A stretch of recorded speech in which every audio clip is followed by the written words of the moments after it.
Hello student, myself Piyush Mathur from Department of Electrical Engineering, Arya College of Engineering and IT, Khukas, Jaipur.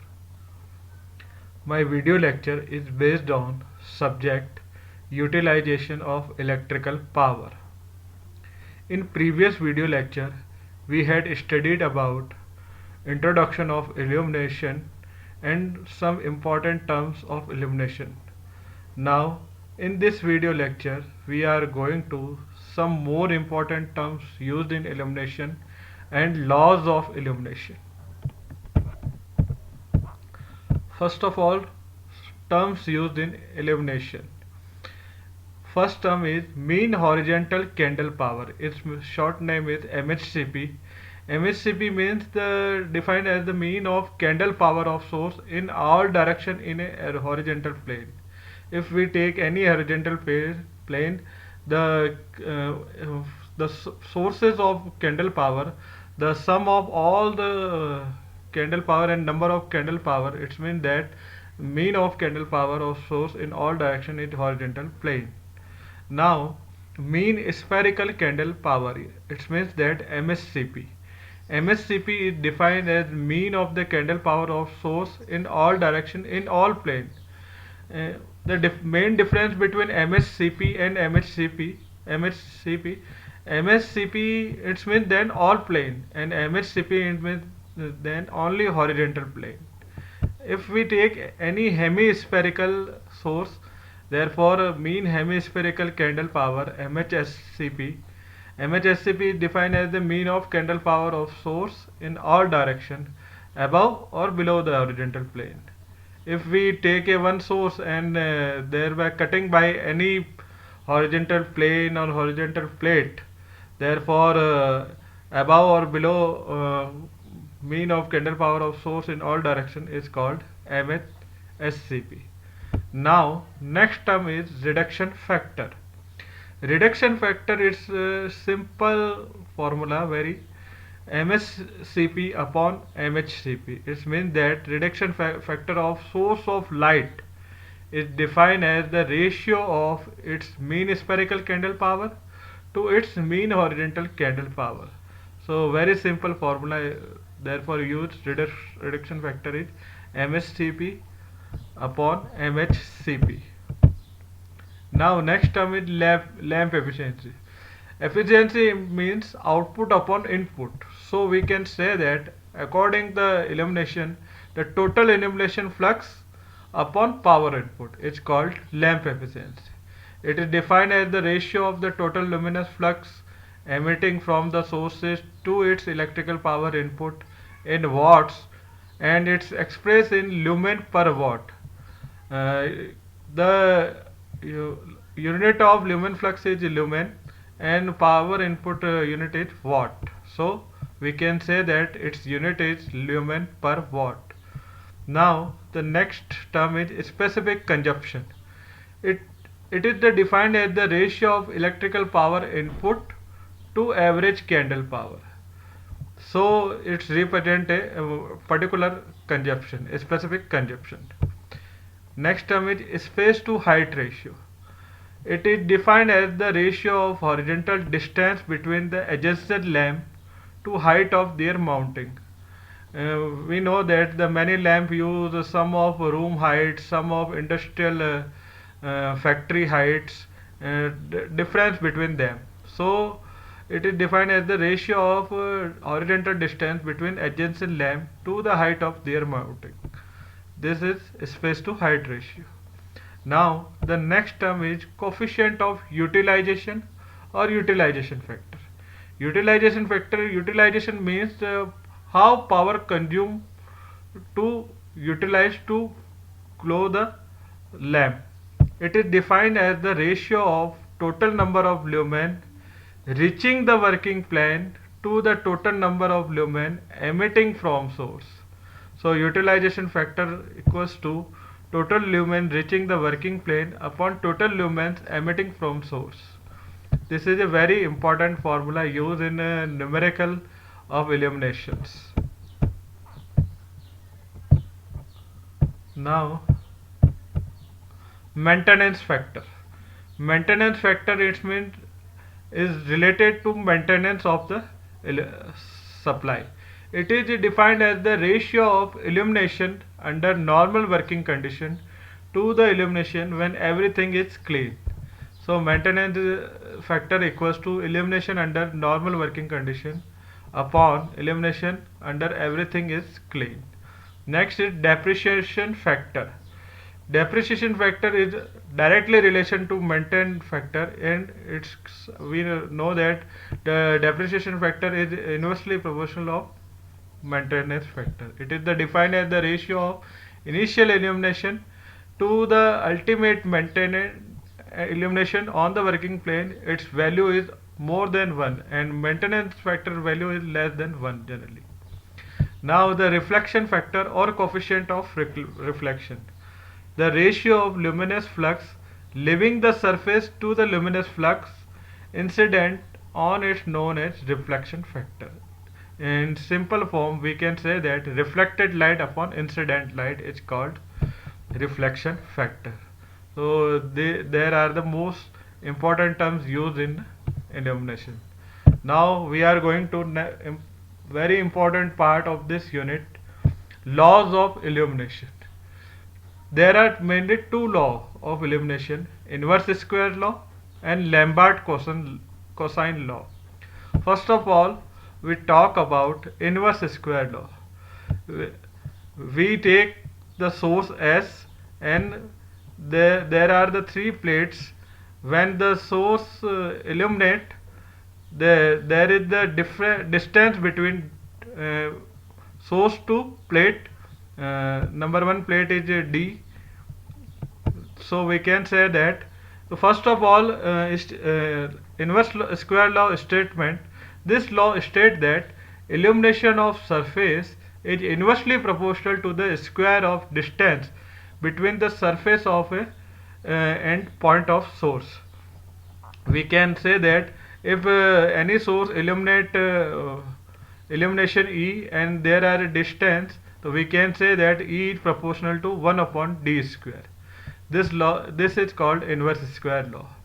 So we in this diagram there are the source, there are the three plates, where basically three plates it's categorized different distance to interrupt the illumination. This law states that the illumination of a surface is inversely proportional to the square of distance between the surface and a point of surface. Let S be the point of surface, luminance intensity I candela.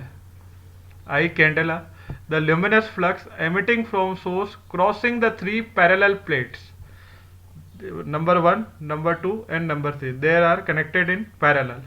And their area is number 1 plate area is A1, number 2 is A2 and number 3 area A3 square meters, which are separated by distance from sources.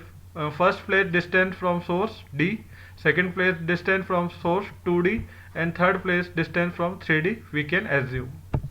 Now we know that inverse square law E is proportional to 1 upon D square. It means that the illumination of a surface is inversely proportional to the square of distance between this surface and a point of source. So we know that from area A1 the solid angle omega equals to A upon D square. From plate 1 area A1 and D is distance D square. So then solid angle omega equals to A upon D square. Luminous flux reaching the area equals to luminous intensity into solid angle. So we put the value, luminous intensity is represented by I and solid angle is represented by omega. So put the value of omega.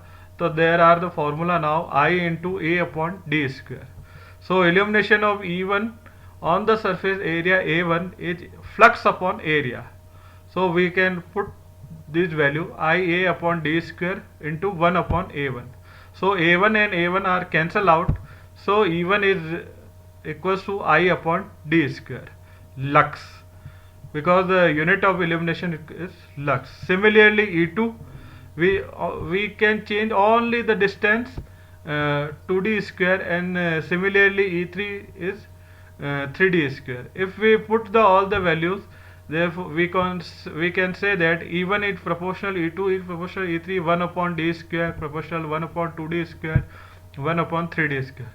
It means that the illumination is directly inversely proportional to distance square. Hence, illumination of any surface is inversely proportional to the square of distance between the surface and the source. So this law is called inverse square law. Now, the second law is Lambert cosine law. In this law, state that the illumination E at any point of surface is directly proportional to the cosine of angle between the normal at the point at the line of flux. So we can say that important term is cosine of angle between the normal at the point of line of flux. So we take any point, any plane, there is the line of flux. It means that this is the source and is created angle theta to surface area and normal to the surface. So it's we can mathematically represent a diagram. So we take O as a source and S is point connected to the surface, and there is the angle between theta. We know that the mathematical rule is if this angle is theta, this angle is also theta. So let us assume the surface is inclined at angle theta to the line of flux as shown above in figure. So there is an angle of theta to the line of flux. This source reflected to the light on the horizontal plane. So the height of the source is represented by h, and this angle is created theta. This is there are the solid angle.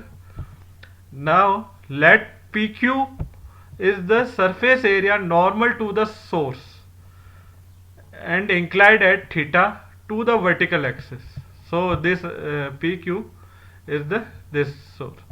Now there are the PQ line at the source and inclined at the angle theta, and RS equals to the surface area normal to the vertical axis. There are the RS surface area normal to the vertical axis and inclined at angle theta to the source O. So there are the source O. Now for calculation of illumination, we know that PQ equals to RS cos theta. If we calculate PQ, there are the PQ equals to RS cos theta. So put the illumination of surface PQ is flux upon area of PQ. So we know that the total illumination into solid angle is called flux upon area of PQ equals to I upon area of PQ into, we know that illumination is area upon 1 upon d square. So we can put the value of 1 upon d square. So area of PQ, and omega equals to area upon radius square. It means that there is the formula of solid angle. So we can put the value I upon d square, and the illumination of surface RS equals to flux upon, similarly we according to the PQ area of RS, flux upon area of PQ upon cos theta. So we know that PQ equals to RS cos theta, so we can put the value of I upon d square cos theta, and we can also know that the cos theta equals to H upon d. So there are the H, or so we can calculate the cos theta is H upon d, and d equals to H upon cos theta. So put the value of there. So this formula becomes I upon d square into cos theta. If we can put this value, therefore I upon h square cos cube theta. Basically we put the value of d upon h cos theta in this formula, so we can come that I upon h square. So there are the illumination is fixed, h square is fixed. When we connected the any source, the changes in only in cosine angle. So the this term will state that the cosine of the angle between the normal at the point at the line of flux. This is the this law is called as Lambert cosine law. So there are the law of illumination. Thank you.